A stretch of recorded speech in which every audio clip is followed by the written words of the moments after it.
تاسو دلته کباب خوړلو راغلي او زموږ سره ګاډی د سولر پورې غاړې ولاړ دی کار روزګار کوئ کباب وړئ او زموږ د ګاډي سره یو د سولر پټکې ته وړو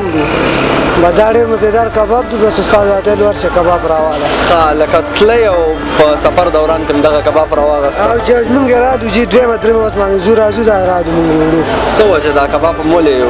څومره خوښ دی او بیا د دې ځای کباب دا ډېر مزیدار دی چې ښه تولی جوړی او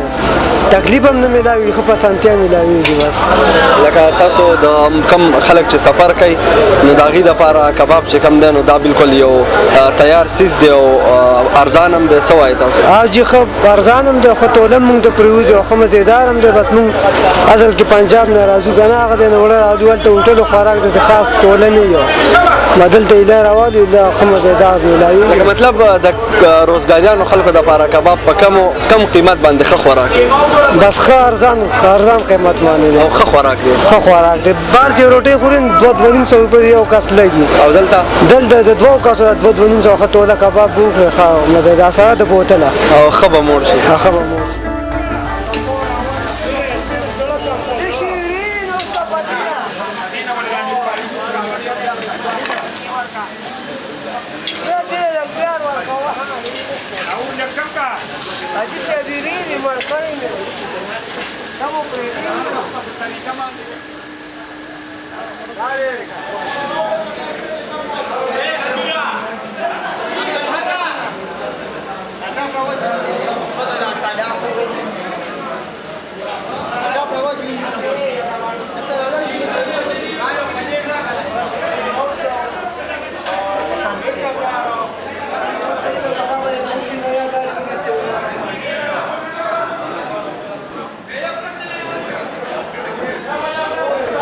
بسم الله الرحمن الرحیم. زه خو بیسیکلی د اسخاکوټ ملکن یم. دلته شیخ ملتون ټاون کې پاتې کیږو او وکیل یم مردان کچرو کې.